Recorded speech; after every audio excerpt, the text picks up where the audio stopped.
escucha.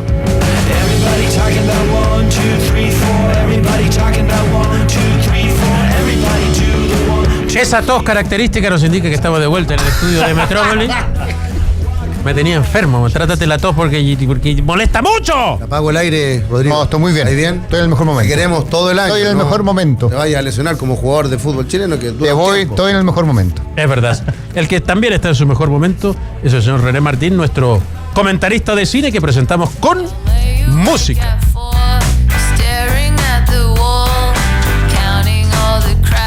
No sé por qué se llevó René Martín la música más taquillera del programa. Sí. Lo agradezco. Porque el séptimo arte lo merece. Ah, está bien. El séptimo arte lo merece. Muy el otro, la otra semana venía con Guasón. ¿Hoy con qué viene? Todavía con un poco de Guasón, sorprendido con lo que pasó en la semana con... Hubo más violencia en la lucha. Hubo más violencia en la lucha en las redes sociales o entre los comentaristas que en la película misma. En la película no ha pasado nada. Lo único que he visto es que sacaron a un par de tipos que estaban curados y... No, pero hubo comentaristas que se ofrecieron golpes incluso por las diferencias respecto a si les gustaba o no. A Fouquet, por ejemplo, no le gustó nada. Nada, Eso entonces es buena. Depende. Ese es un buen precedente. Depende. Puede ser, puede que no. Pero en realidad Fouquet, yo lo conozco hace mucho tiempo, lo que le molestaba era otra cosa. Era el cambio que había tenido el director, que le gustaba en las películas como la de Loco, ¿cómo se llama la de Las Vegas? ¿Qué pasó ayer? ¿Qué pasó ayer? Y que en el fondo era una suerte de traición al ADN de ese director que había tratado de hacerse el culto. Porque en el fondo no le dio lo que él quería. Claro. Que es bien complejo. Es como cuando los grupos musicales cambian de tono, dicen esto no es lo mismo, ¿no? O un poco lo que pasó con Slayer en el Congreso esta semana, que le hace un homenaje una diputada de derecha que nadie hubiera pensado que era del rock duro. Con la polera todo. Y le negaron la posibilidad de ser rockera. Porque, ¿cómo? Si no puede. Facha, ¿cómo va a ser rockera? No puede ser, qué asco lo que está haciendo, está usando el nombre. En fin, y el vocalista estaba feliz recibiendo el homenaje. En fin, así, hay cosas que para algunos nadie puede hacer si rompen lo que uno espera de ellos. Exactamente. Pero, no es bueno. Pero Guasón ha sido la película y va a ser la película de aquí a fin de año porque cada persona que yo no la he visto todavía, pero cada persona que la ha visto algo le pasa. Para bien o para mal. Le generan cosas. Exactamente. Sí, y eso es el arte. Es más importante que películas que se estrenan y nadie las recuerda a la semana. Exactamente. De eso se trata el arte, no solo el cine. Que te pase algo. Yo lo conversaba otra vez con mi amigo Pirincho Navarrete y decía, la pongo al nivel, ¿sabe de qué? De La Naranja Mecánica. Sí, tiene sus similitudes. Puede ser, es verdad. Ok, pero esta semana hay nuevos estrenos. ¿Y cuál es el que elegiste? Un estreno en cine y nos vamos a hablar también de una serie, ya que nuestro bloque es de series. Vengo preparado, te digo el tiro. Sí, lo supe. Pero vamos a partir con la película. No solo en la serie, sino también con la película. ¿En serio? No porque la haya visto. Todavía no la he visto, pero leí mucho de diferentes reacciones frente a la película. No, es de Sakeri, el libro del mismo El secreto de tu ojo, y el muy futbolero, hincha de Independiente, que ha hecho varios libros, de los mejores libros, las mejores páginas de literatura sobre fútbol que hemos leído en las últimas décadas. El escritor de deporte o de fútbol que tiene los cuentos más lindos es Sakeri. Después de Fontana Rosa, cierto. El de la nueva generación, perdón. Exactamente, es verdad. Bueno, todo eso es muy debatible. ¿De qué se trata la nueva película que se llama La Odisea de los Giles? La Odisea de los Giles. ¿Por qué es una familia de apellidos Giles o son Giles en el estilo argentino? Son Giles en el estilo argentino. De hecho, parte muy por porteño. La definición de los Giles, que son los Giles. Y está protagonizada por Darín. ¿Por los Darín? ¿o no? Por los Darín. Padre y ya con eso, ya al tiro tení... La mitad la mitad la entra para acá. Totalmente, con Ricardo Darín. Ricardo Darín y Chino Darín. El Chino Darín. Cuando se equivocan bien. Sí, pero esto no es una equivocación. No hace nada mal Darín. Déjame solo un pequeño paréntesis, pero contarle una historia porque no puedo dejar de contarla. Porque yo pasé un fin de semana de mi vida con Ricardo Darín. Pero lo más raro de todo es ¿dónde? En Aspen, Colorado, en el centro de esquí. Debe ser uno de los centros de esquí. No, debe ser uno de los centros de esquí más espectaculares del mundo y los más cuicos, los más caros y los más no sé qué. Bueno, distintas revistas del mundo del turismo. En el caso de Chile, la revista El Domingo, por eso fui yo. En el caso de Darín, una revista de Clarín o de La Nación, ya no me acuerdo. Invitaron a gente de sus respectivos países para ir a conocer un nuevo hotel que se inauguraba en Aspen. Y por Chile viajé yo y por Argentina nada que ver, porque le tocó hacer una nota. Viajó Ricardo Darín cuando no era todavía nada de lo conocido que hoy, ni era un éxito en España. Exactamente. Y fue con su mujer, que yo creo que ya no es su mujer. ¿Se acordará de ti? No sé, no sé si iba. Lo estáis separando. No sé si iba el Chino Darín chiquitito, porque iban con un hijo que a lo mejor era este mismo. Y Ese pasamos. Ese puede acordar de ti, yo creo. Pasamos viernes, sábado y domingo en Aspen con Ricardo Darín. A mí no se me olvidó nunca, por supuesto. Muy simpático, con su familia, un tipo muy normal. Y el resto de la mesa donde estábamos, mira quién eran. Mira cómo te dejó el ojo. Por favor. Era. ¿Cómo se llama el marido de Cher? Que ya se murió. Gordo. Sonny Bono, que era como alcalde o algo así en ese momento de alguna de las regiones. Y estábamos en la mesa. Darín, Sonny Bono, ya muerto, que en paz descanse. ¿Y? Ya estaba Y muerto. yo. ¿Y tú? Y ninguno esquiaba. Entonces lo pasábamos muy bien en el abajito, Vale, tomando vale, chocolate vale. caliente, no sé qué. La otra gracia que tenía eso, que el hotel nuevo, que era realmente increíble, tenía piscinas dentro de la pieza. Claro. Piscina de agua caliente para que tú te metieras ahí dentro de la pieza. Después de terminar el esquiar. Después de esquiar, no sé, como corresponde. Y a mí lo que más me llamó la atención, y con esto termino, de Aspen, era que hacía un frío de padre y señor mío, nevaba muchísimo. Todavía estaba nevando tú. Todavía nieva en mi cabeza. y yo miraba en el paisaje y decía, hay algo raro en esto. Hay algo raro en esto. Hay algo que no me cuadra. Hasta que me di cuenta que nevaba y no había nada de nieve ni en la calle ni en las veredas. Que era algo muy extraño. Y ahí pregunté y me dijeron, es que no sabéis nada. No, Aspen está calefaccionada entera por abajo, entera. Todas las calles y todas las veredas de Aspen, así de caro es Aspen, están calefaccionadas. Entonces cae la nieve y se derrite el tiro. Cae la nieve y se derrite el tiro. Cae la nieve y se derrite el tiro. Nunca se me olvidó. Wow. Ya, Ricardo Vamos. Darín, Ya. Los Giles. en un pueblo, ciudad Pueblo chiquitita de provincia de la Argentina, de la un pueblo Argentina. chiquitito. Un grupo comandado por Fermín, que es justamente Darín, ¿Ya? y su señora Lidia, y quieren formar una cooperativa. Cooperativa. No una radio exactamente, sino una copia. Quieren hacer formar esta cooperativa. Para ¿Agrícola? vecinos, ¿Ganadera? sí, agrícola, para poner en funcionamiento de nuevo una copiadora de grano, reactivar la economía del pueblo y todo. Entonces se juntan mucho. ¿Es como ahora? 2000... Ya vieron la fecha, que la fecha tiene un qué. Un qué. Sí, Entonces ya sé por qué. empiezan a juntar su plata, juntan $156,000, los meten al banco, el lugar cuesta $300,000, tienen que pedir un crédito, y el gerente del banco le dice a Darín, mete esta plata en tu cuenta, no en una caja de seguridad, métela en tu cuenta, porque así tu cuenta va a tener mucha plata, pides el préstamo y te lo van a aprobar al tiro, porque es menos de la mitad lo que estás pidiendo. Ya, pues. De viernes. Financieramente suena perfecto. Totalmente. Claro, Una gran idea. Suena lógico. O sea, el lunes esto está aprobado. El martes tú compraste la copiadora. Y llegas a tu sueño. Y llegas a tu sueño. El lunes es el corralito, porque es el 2001. Y cae todo. ¿Qué pasó? Cosa que seguramente ese ejecutivo sabía a ciencia cierta. Porque a poco de andar descubren que el ejecutivo sabía, estaba coludido con un abogado que justamente se cruza con Darín en el momento que está cerrando el banco. El último que entra era el abogado. Ya. Y se llevaron toda la plata del pueblo. Y la película se trata de cómo se une esta gente dolida para tratar de recuperar. Exactamente. Es una película de atraco en el fondo, es como una especie de Ocean Eleven. Para recuperar así la plata. Exactamente. Pero descubren que la tienen en una caja de seguridad, perdida en la montaña, tienen que ir entre muchos a armar un plan, un sistema de seguridad enredadísimo. Y es un atraco, en el fondo. Y con muy buena música, entiendo, ¿no? Muy buena música. La música de la película en general es Calamaro, es Cerati. Música de la época de ser. Seguramente. Charly García, Spinetta. Buena. Eso también va a atraer a mucha gente al cine. Por sí solo, digamos. Sí, claro, cualquiera. Darín, los Darín. Los verán juntos. Es un poco una fotografía. Bueno, la digo increíble en Argentina, ¿no? Increíble, fue 400 salas en estreno, récord absoluto de cantidad de salas. Lo que pasa es que es del 2001, pero está más presente, o sea, está más...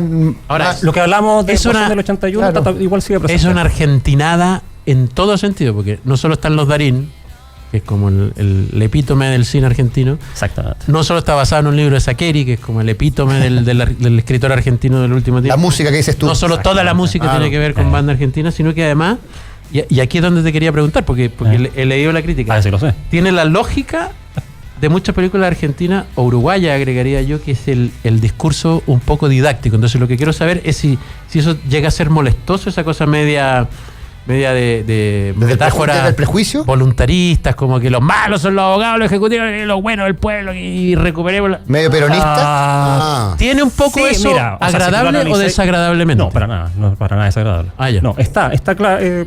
Sí, es la problemática, es la lógica. Es la lógica. Ya. Y que me parece que es la lógica que es la verdad, digamos. Es la verdad y que en un pueblo así chico. Si lo digo no porque ni siquiera porque sea mentira y nada, sino que digo si hay demasiado discurso, que es donde a veces pecan las películas argentinas. Y el argentino en general, seamos francos. El discurso, los mayores discursos que se lanzan, así como peroratas, como política, cosas que las tira Brandoni, que es... a lo mejor lo recuerdan por Esperando la carroza. Sí, claro. Pero también es muy conocido. Sí. Desgraciado. El que más lleva como el discurso... ese tipo de momentos, pero... hizo una muy buena fotografía de la rabia, de la impotencia, de la indignación del ciudadano. Tú que sabes que de a pie va a pasar, en este momento. Y cuando incluso todo cae y obviamente provoca peleas, provoca accidentes, muerte, provoca un montón de cosas. Se muestran imágenes de la época, me imagino yo, del 2001, la convulsión social, ¿no? No tanto, estamos más aquí arraigados, noticiero y cosas así. Correcto. Pero estamos aquí en este pueblo siempre. ¿Y la fotografía es bonita del lugar? Precioso. En eso el cine argentino nunca se equivoca. No se cae nunca. Se equivoca. El director es del mismo del cuento chino, ¿no? El cuento chino, Klovik, sí. Bueno. Se llama Sebastián Breinstein. Y siempre trabaja con Darín. Y siempre trabaja con Darín, amigo, y sí. Y muy didáctica. Esa palabra rescaté de alguien que no le había gustado. Didáctica, como tratando de pero que como que decía didáctica que en desmedro, que didáctica como malo. Tonto. Sí, como malo. O tratando de instalar una verdad que puede ser que no sea tan... Que eso también es parte del arte, sí, por eso, es muy legítimo. Pero ser tan didáctica es como que te están tratando de instalar, esto es así nomás. Claro. Y al tratar de hacer eso, te puede resultar a veces medio bobalicón porque parece medio infantil el discurso, pero me da la impresión por los que están involucrados que es difícil que sea así, ¿no? No la encontré para nada así. Sí, como esa didáctica tan... No, para nada. Perfecto. No, me funciona porque perfecto. Claro, didáctica me suena como básico. Sí, y me parece a mí que, bueno, las personas que están hablando... Que convengamos que hay películas argentinas que son así. Hay gente en Argentina que es así. Hay mucha. En la televisión, en el arte, en todas cosas. Partes. Un solo discurso un poco... sin matices, digamos. Claro. O sea, queda mal la clase política acá en este caso. Me imagino yo, los empresarios, los poderosos. Totalmente, que están representados por este banquero, por este abogado, que el abogado está puesto casi. Coludido más encima, ¿qué? Que parece un Lucifer. Si tú lo veías en un bigote, pelo negro, vestido. Es como. Pero es como un chiste. Nunca lo encontré. Porque es una comedia negra, básicamente. Bastante crítica. ¿Cómo se llamaba la anterior de Campanella que le fui a ver yo? Que es un poco eso. Sí, la de los viejitos. El cuento de la comadreja. El cuento de la comadreja. Es un poco del mismo cajón, ¿no? Un poco, pero el cuento de la comadreja. Aquí son como los viejos contra los winners jóvenes. Esa la encontré más maqueteada, esa la encontré... Tenía un poco eso. Justamente. Era un poco didáctica, pasada de didáctica. Ahí te podría comprar esa palabra. Perfecto, pero me tranquiliza mucho eso pero de la lógica porque aquí no pasa. No lo siento que pase así como que te moleste. Claro, hay un par de momentos que son... Pero funciona perfecto. ¿Cómo le puso usted a la forma de ponerle nota a las películas? Los Oscaritos. Los Oscaritos. Oscaritos. ¿Cuántos Oscaritos? Como de 5 en 5, no de nota cerrada. Bueno, o sea, de 1 a 7 con los... 1 a 5. No, a esta le pongo un 6 así bien... Se pasa un muy buen momento bien. Pasa ahí un buen momento. Y aparte de una película que se agradece, la podía ir a ver sin... Y es muy latinoamericana. Invita a alguien y lo van a pasar bien. Es muy latinoamericana en la música, en la lógica, en los motivos. Los argentinos tienen gracia para... Hoy se estrena. Hoy acá en Chile. Por eso la sección en los jueves, pues Gómez. No. Yo sé que lo estrenan. No, las películas generalmente, claro, vamos a hablar de películas que se estrenan hoy, series que se han estrenado. En Argentina la está rompiendo, bate récord un par de meses. En agosto se estrenó. Sí. Antes de ir a la serie, hay otra cosa que parte hoy, digamos, entiendo que hasta el 23 de octubre, que es la muestra que esta vez por segunda vez, digamos, que hacen los cines Hoyts de cine francés. Sí, algo leí. Sí. Esta es la segunda. Yo solo, aquí me voy a hacer yo el crítico. Dale. No he visto ninguna, digamos, pero dicen que la más recomendable es una que se llama Blanca como la nieve, que es una versión 2019 de Blancanieves, o sea, con madrastra, con hija que la hacen hacer de todo, no sé qué, pero que la gracia que tiene, una es que es francesa y la otra que la madrastra de Isabelle Huppert. Ya, eso. Entonces ya tiene... Es como de Darín. Es como ya vaya la segura. Ya. Puede ser una película más difícil, pero... Y la propia Blancanieves, Lou Delange, que es una hermosísima actriz, así que dicen que esa vale bastante la pena. Son como 7 o 8 estrenos de cine actual francés en este segundo tour de cine francés que hace la cadena Hoyts hasta el 23 de octubre. La con más crítica o mejor crítica esa de Isabelle Huppert. Pero también hay muchas comedias dentro de las 8 películas que se estrenan y algunas que dicen que vale la pena, así que infórmese y vaya a ver si le gusta. Cine francés. Cine francés actual, que el cine francés de mi época, cuando nosotros éramos jóvenes. Un poquito lento. No. Más respeto, Más que lento, porque es lento, pero lento no tiene que ser malo. No, pero era un cine mucho más oscuro, mucho más de conflicto. De repente al cine francés se le ocurrió o empezó a ponerse en moda a hacer comedias, y tienen en los últimos 10 años muchas comedias muy exitosas, algunas buenas, otras malas. Varias malas, sí. Pero está un poco más por esa línea el festival del Tour francés de Hoyts hasta el 23 de octubre. Dicho eso, podemos pasar a usted nos trae una serie de Netflix. Usted prometió que en esta sección le iba a recomendar a la gente buenas series de Netflix. Exactamente. Con G, buenas series de Netflix. Con G mayúscula. Y la serie se llama Unbelievable. Se estrenó hace poco menos de un mes. Mire, miniserie. Déjeme ser franco. Esto es una casualidad porque no nos habíamos quedado de acuerdo de hacerlo. Me obligaron, y en esto soy literal, este fin de semana a ver Unbelievable. Pero no en términos de que no quería yo, sino que me dijeron, es demasiado buena, no te lo voy a poner, es demasiado buena. Perfecto. 2 o 3 personas con las que conversé en un matrimonio me obligaron a verla y llegué de ese matrimonio sábado y domingo y vimos con mi mujer los 8 capítulos. Al tiro. Seguidos. Maratón. Debo confesar que el primero cuesta un poquito más y después ya cuando se empieza a poner policial es extraordinario y es una historia real. Completamente real. ¿De qué se trata? A mí, no veo muchas series y cuando supe que íbamos a hablar de esta serie, dije, la voy a ver. Voy a hacer la pega de ver algo. Eso fue ayer, digamos. Voy a hacer la pega de ver algo, efectivamente. Y cuando la estaba viendo, mi señora que ve muchas series me dijo, yo la vi ya, es terrible. Sí, bueno, es terrible. Terrible de buena. Es terrible de buena, o sea, es salvaje, es terrible. Bueno, vi 4 capítulos seguidos. Y medio. Ya, o sea, te quedó la mitad. Estamos hablando de 4 horitas. Sí, 4 horitas. 45 minutos cada capítulo. Bueno, y la verdad que es increíble. Upa. Unbelievable. Después de lo que yo he escuchado a ustedes tres, termino acá te va directo y me cierro a verla. Es difícil, es dura. Es una historia real, pero ¿de qué se trata? Ya, partamos del capítulo 1 y capítulo 2. Bueno, ahí estamos escuchando parte del audio, porque es una historia real.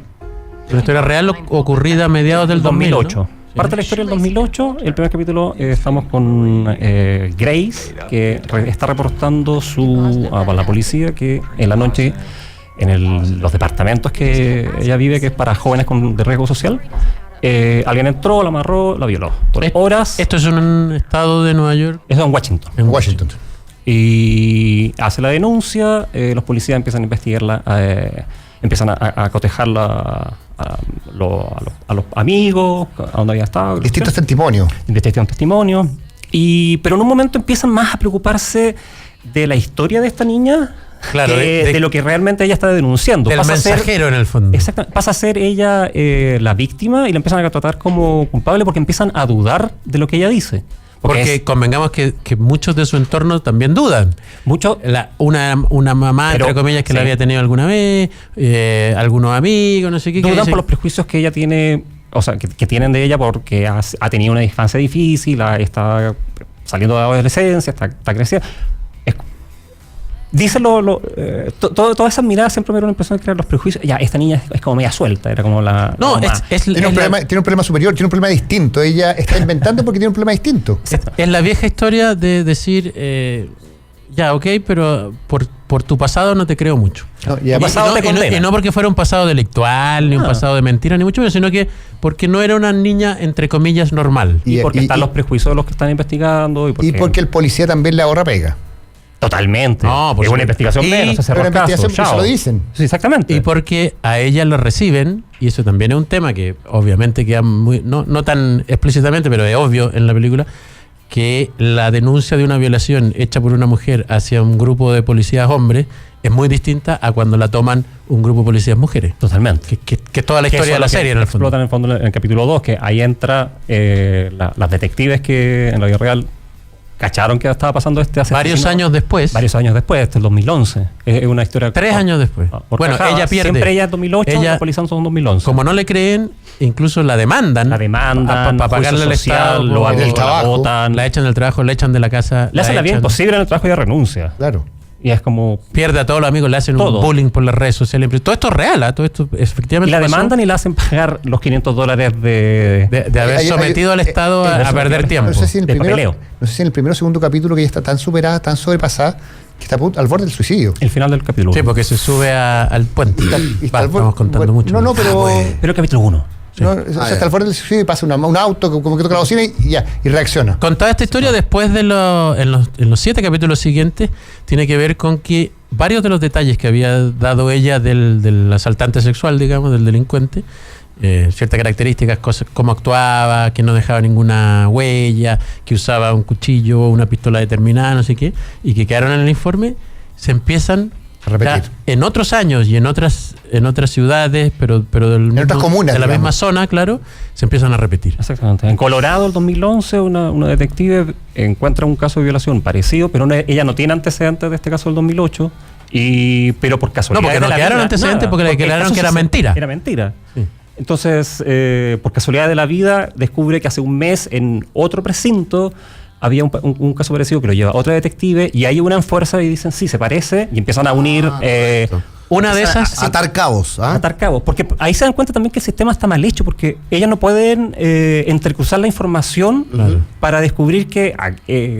el modus operandi de este caso es igual a este otro. Es exactamente el mismo, que tenía que ver, por ejemplo, con que el tipo hacía ducharse después a las víctimas, con que pasaba mucho tiempo. Amable, entre comillas. El modo operandi era exactamente el mismo. Y el sistema... Pero como no se traspasaba... no tenía cómo conocerse. Y en la historia de la protagonista menos, porque había quedado caratulada como de mentirosa. Ella está toda la serie sola pasándolo, pero... Y además que hay una crítica también a la policía que dicen que la descripción de que cada vez que venía un relato no escribían nada, que los gallos eran flojos, entonces no ponían antecedentes, entonces no podían cruzar la información. Una violación sin pruebas, y eso era todo. Y estas dos mujeres son las que se unen. Una de esas, las dos, extraordinaria actriz y la niñita también. Una de esas... Toni Collette. Claro, que yo le decía, ¿dónde la vi? Es la mamá de Miss Sunshine. Es la mamá de Miss Sunshine, es la mamá de Sexto Sentido. También. Que estuvo nominada al Oscar. Estuvo ahora en Hereditario, una película del año pasado que debería haber estado nominada al Oscar, pero bueno, no pasó nada. Es una extraordinaria actriz. Y aquí está muy bien también. Súper bien. La otra no la había visto nunca. Ella tiene una serie pequeña que se llama otra de las policías. Jackie. Pero también están las tres excelentes. Las dos policías están... Muy buenas actuaciones. Están súper bien. Muy buen ritmo para contar la historia. Y también, aparte de ser una serie que es quién lo hizo, porque en el fondo estamos... ¿Quién es este violador? No es tanto el énfasis en eso, sino también en todas las secuelas que deja un acto como este en las víctimas. El último juicio demostrativo en eso, cuando suben al estrado a contar en el fondo qué les pasó después de... Exactamente. No, y cuando vamos conociendo a las víctimas, a las distintas víctimas, están todas... ¿Cómo puede estar una mujer y un ser humano que ha sido violado? Exactamente. Y que también es difícil el caso, como que tampoco nadie estaba... Ahora, es una serie... Además que, perdón, las personas violadas son todas muy distintas. Porque parte con una niña de 18 años. Sí, pero viven bien, sí, pero hay una mujer que tenía 66. Sí. O sea, ese nivel. Hay una 70 y tantos. Claro, 70 y tantos. Hay cosas medias. Pero hay un patrón que se repite que son mujeres solitarias, ¿no? Mujeres solitarias y obviamente todo el modo superante de este tipo es exactamente igual. O sea, era cosa de verlo. Aquí hay otros, aquí hay muchos. Bueno, y la historia, insisto, es totalmente real. Real, sí. Está basado en un artículo periodístico que ganó el Pulitzer. A partir de contar la historia. En eso se parece un poco, porque el tema no tiene nada que ver, desde luego, pero en la tonalidad de cómo está contada la historia y del tipo de historia, efectivamente es terrible porque es como parecido a Chernobyl. O sea, después que la ves, queda ahí un poco golpeado, pero está tan bien hecha, igual que Chernobyl, que vaya que vale la pena. Así nos ven, que también parte con un tema policial que es real y que hay una injusticia de los muchachos que matan en el Central Park. Que dicen, no puede funcionar así la policía. Exacto. Y es verdad. Pero lamentablemente así es. Bueno. Y ese es uno de los pocos que se sabe. Claro, me imagino.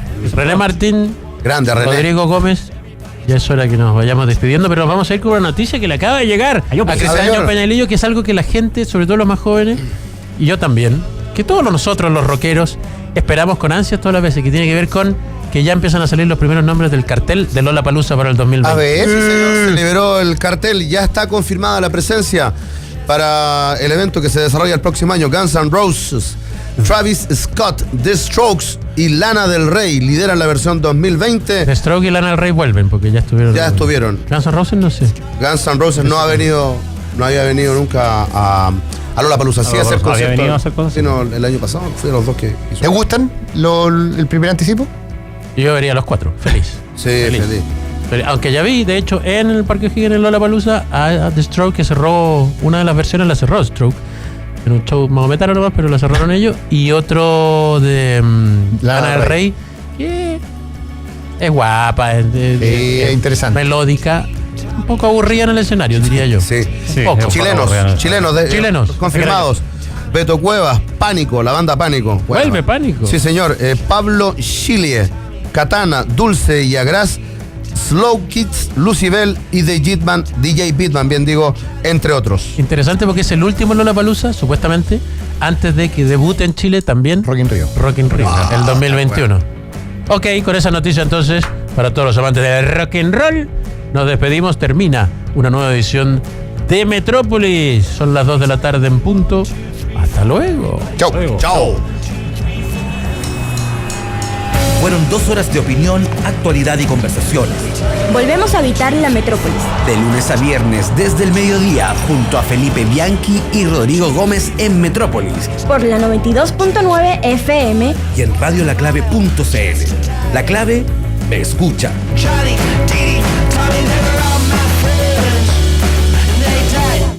Disfruta tu mañana y tómate un momento Marley Coffee. Con granos orgánicos tostados al sol, tienes en tus manos mucho más que una taza de café. Prueba el aroma del verdadero